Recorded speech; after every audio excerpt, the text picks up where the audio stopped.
In the heart of Adewale, drums echoed as flames danced against the night sky, lighting up the village square. It was the annual feast of the hunters, a time when the finest meats, fruits, and wines were prepared to celebrate the hunters who had safeguarded the land. The villagers gathered in bright attire, and laughter filled the air. At the center of it all sat King Obadele, a man of regal bearing, whose graying beard reflected years of wisdom and courage. The feast was splendid, and the aroma of roasted antelope, spice stew, and sweet mangoes drifted through the air, inviting all to partake. But one man was most eagerly awaiting his turn at the table, Jeremy, King Obadele's younger brother. Known for his voracious appetite, both for food and ambition, Jeremy took every opportunity to indulge himself. Seated beside the king, Jeremy stuffed his mouth with wildfowl and gulped down wine, all while his gaze lingered on the throne beside his brother. It was said that the throne would someday pass to the king's firstborn son, Prince Afolabi, a noble young man who had recently returned from training with the warriors in the north.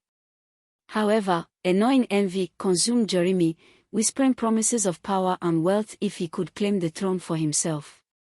The feast ended with a blessing from the king, who spoke of the importance of unity, honor, and loyalty. "These are the pillars of Adewale," King Obadele declared.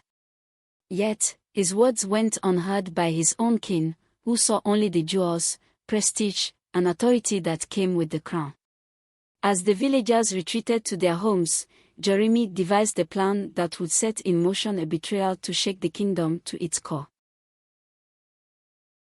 As dawn broke, Jeremy sought the counsel of a notorious advisor, Ajio the Whisperer, known for his cunning and treacherous ways.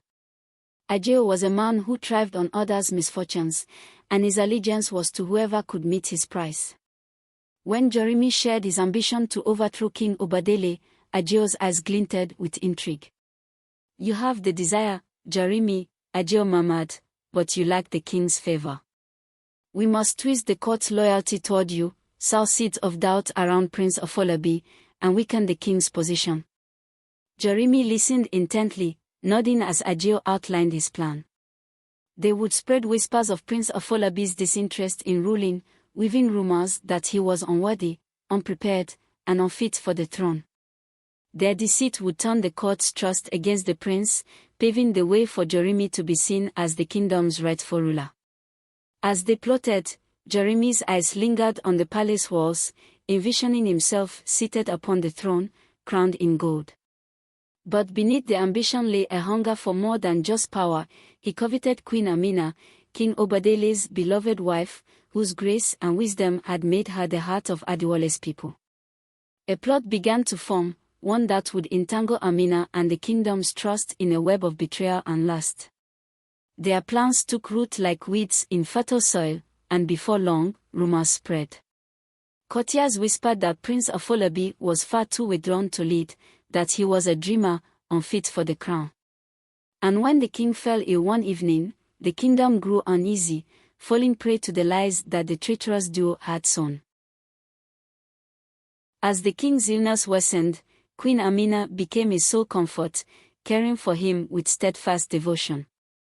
Meanwhile, Jeremy, feigning concern, positioned himself as a protector, a self-proclaimed guardian of the kingdom's stability. Under the guise of support, he visited Amina often, offering her false reassurances while nurturing an affair in his mind, convinced she would fall for his charm. One evening, when the king lay too ill to attend a council meeting, Jeremy seized the moment to present himself as the kingdom's strong hand. He persuaded the elders that, in the absence of a competent heir, a capable leader should stand in as regent, a role he modestly claimed would be temporary. "It is only for the stability of Adewale," he assured the council. Though they agreed reluctantly, Jeremy's authority began to solidify. But Queen Amina saw through his deceit. She suspected his intentions and found herself wrestling with fear and frustration. She confronted Jeremy, demanding he step back and cease his meddling. Enraged, Jeremy retaliated by weaving a vile accusation, telling the court that Amina had sought his companionship in the king's absence, and that her loyalty was compromised. The words stung like venom, poisoning the queen's reputation. Her honor, once pristine, became tainted by whispers. The betrayal was complete, and Amina was devastated. Her resolve hardened, however, as she vowed to protect her son's rightful claim to the throne. Wait! Before we dive back in, make sure to subscribe and hit the notification bell so you never miss an episode. Exciting twists are just around the corner, and you won't want to miss them. Days turned to weeks, and rumors continued to swirl, stirring unrest among the people. Jeremy, now deeply rooted in his regency, held council meetings without consulting the king. He imposed new taxes and altered traditions, convincing the people he acted for the kingdom's greater good. Meanwhile, Prince Afolabi, unaware of the turmoil awaiting him, returned from the north, tall and hardened by his training. Upon his arrival, the elders informed him of the kingdom's unease, his mother's tarnished honor, and his uncle's claim as regent. The prince's heart burned with anger and sorrow, and he sought counsel with his mother, who revealed the full tale of betrayal. "Ade, my son," Queen Amina implored him, "you are the rightful heir, and I will not see your inheritance tainted by deceit. Stand with integrity, and the people will see through Jeremy's lies." Afolabi prepared himself to confront Jeremy, who received him with feigned kindness. "Welcome back, nephew," Jeremy smirked. "I feared you might not return to us. The kingdom has grown stronger in your absence, under my guidance." But Afolabi held his ground. "The throne is my birthright, uncle, and my father is still king. You may deceive the council, but you will not deceive me." Jeremy's mask slipped, revealing the hatred simmering beneath his calm facade. "Very well," he spat, "if you wish to reclaim the throne, then challenge me, but remember this, power bows only to those who seize it." A duel of wit and strength ensued. Afolabi and Jeremy clashed not with weapons, but with subtle strategies and covert alliances, seeking to win the support of the council and the people. Jeremy's whispers of Prince Afolabi's supposed unworthiness had shaken some of the kingdom's elders, and their allegiance tittered between doubt and respect for tradition. Yet, as each day passed, Afolabi's composure and dignity only strengthened his case, showing the court that the true heir embodied the honor that Jeremy lacked.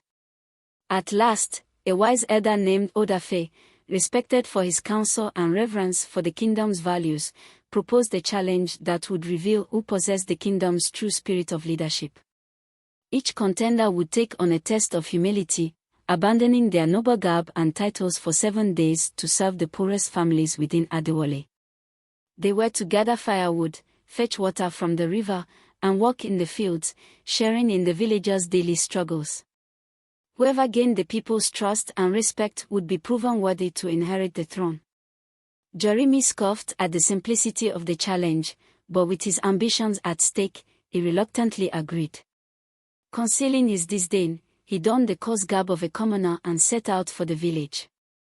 But his arrogance betrayed him. Rather than laboring side by side with the villagers, he ordered them about, berating them for their slowness and showing contempt for their way of life. Each night, he slunk back to the palace, too proud to share the villagers' humble meals, his pride seething as he considered what he perceived as beneath him. Afolabi, on the other hand, wore his humility with grace. He worked tirelessly, gathering water, sowing seeds, and even helping to repair a roof for an elderly couple. As he labored alongside the villagers, he shared stories of his adventures and hardships in the north, forging bonds with the people that transcended status. Children flocked to him, charmed by his humor and gentleness, and elders blessed him for his humility. Each evening, Afolabi shared his meals with the families he helped, laughing and singing with them under the starlit sky, embodying the spirit of a king who understood his people's lives. When the 7 days ended, the villagers gathered at the palace, sharing their stories with the council. The people's accounts painted a stark contrast. Jeremy's gluttony and cruelty had left a bitter taste in their mouths, while Afolabi's kindness and genuine efforts had won their hearts. The council, swayed by the testimony of the villagers, revoked Jeremy's regency and reinstated King Obadele's rightful rule, allowing him to pass the throne to his son, restoring the honor tarnished by Jeremy's betrayal. But the king, though grateful, was weakened beyond recovery. He called Afolabi and Jeremy to his side, his voice soft yet resolute. "The people have spoken, and truth has prevailed," he said. "But betrayal of this debt cannot go unpunished." Summoning what strength remained, he placed a hand upon Jeremy, his eyes filled with sadness and fury. "With my final breath, I curse you, Jeremy. For your deceit, your gluttony, and your betrayal, may you be stripped of rest and comfort. You shall wander the kingdom as a restless spirit, condemned to suffer an insatiable hunger that will never be quenched. Let this curse be a warning to all who covet power without honor." As the king exhaled his last breath, a chilling wind swept through the palace, and Jeremy's form grew pale and translucent, his features frozen in horror. With a wail, he vanished, cast into the shadows, doomed to roam the kingdom forever, unable to ease his endless craving. His spirit would haunt the land as a reminder of the destruction wrought by betrayal. As the sun rose, Prince Afolabi donned the crown with a solemn heart, humbled by the sacrifices made to preserve his rightful place. With Queen Amina by his side, he vowed to rule with justice and compassion, embodying the honor his father upheld. The people of Adewale rejoiced, for they knew they had a king who had earned their loyalty through humility and love, and the kingdom thrived under his reign. Thank you for watching. We hope you enjoyed today's story. If you did, don't forget to like, comment, and subscribe for more incredible tales. Your support helps us continue to create and share stories that inspire, entertain, and captivate. Hit that notification bell so you never miss a new adventure. Until next time, stay curious and keep exploring the world of stories with us. See you in the next chapter.